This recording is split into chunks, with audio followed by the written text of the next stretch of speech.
ส่วนตาขาขาตาปังเมื่อเป็นเวสันตาราศียังสาลีองค์อาจกำหาราธิตา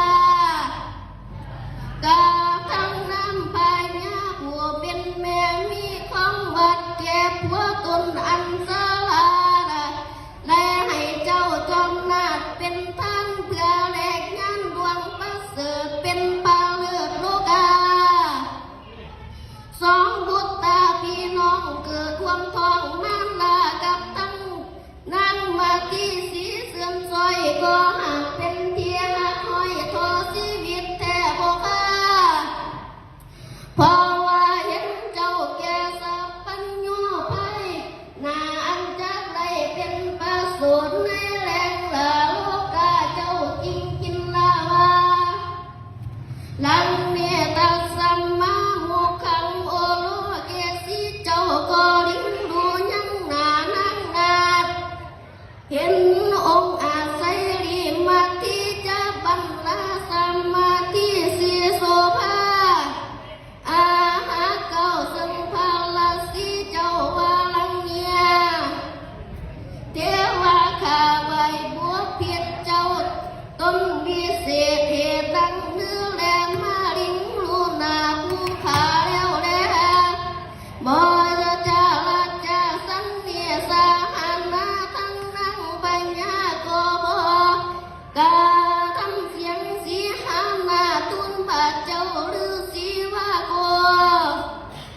มาเรียสาหังพาเรียยังลังเนียเป็นเข้าขาไหวเจ้าต้นประเสริฐแต่ข้าน้อยเกิดตัวมาในภาพมาลังบรรลาดอยู่ปราสาทก็เป็นสาวผมจุมเจ้าขึ้นใหญ่หน้าลำใบน้องข้างบ่ทันหูการพิษและคิดอันสอบกันรอบเดียวสังสายไล่เสียงพบเปียใบไข่เขาคือว่าการ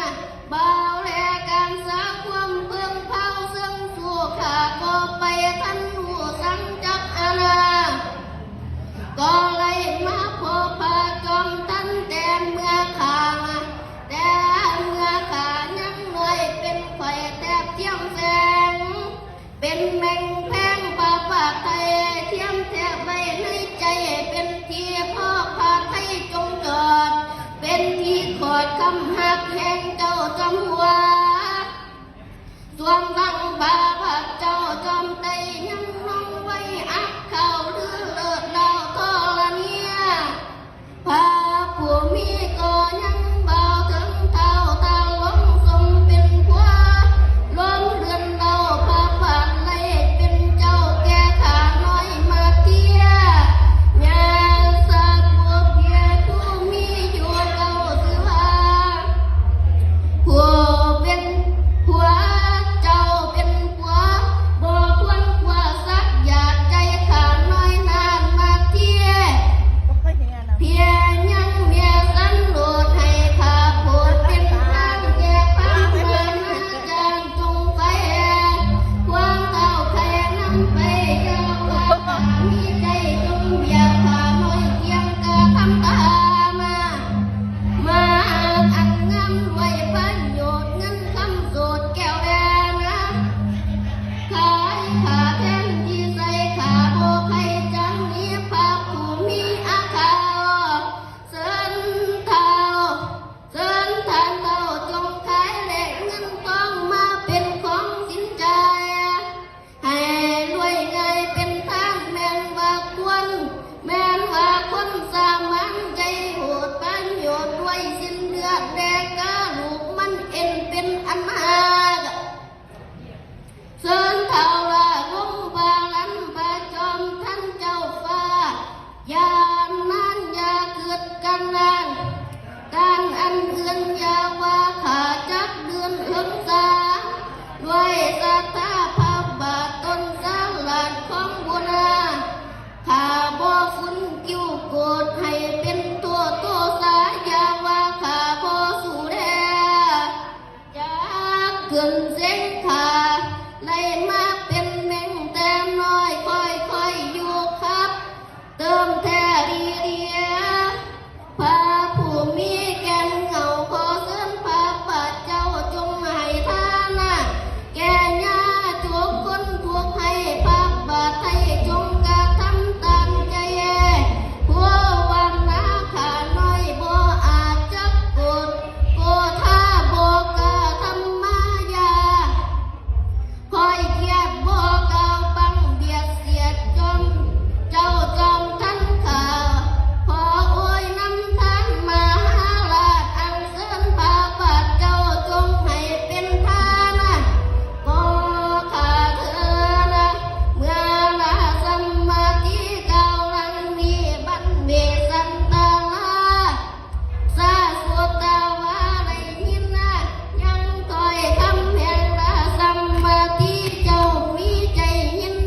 อนหา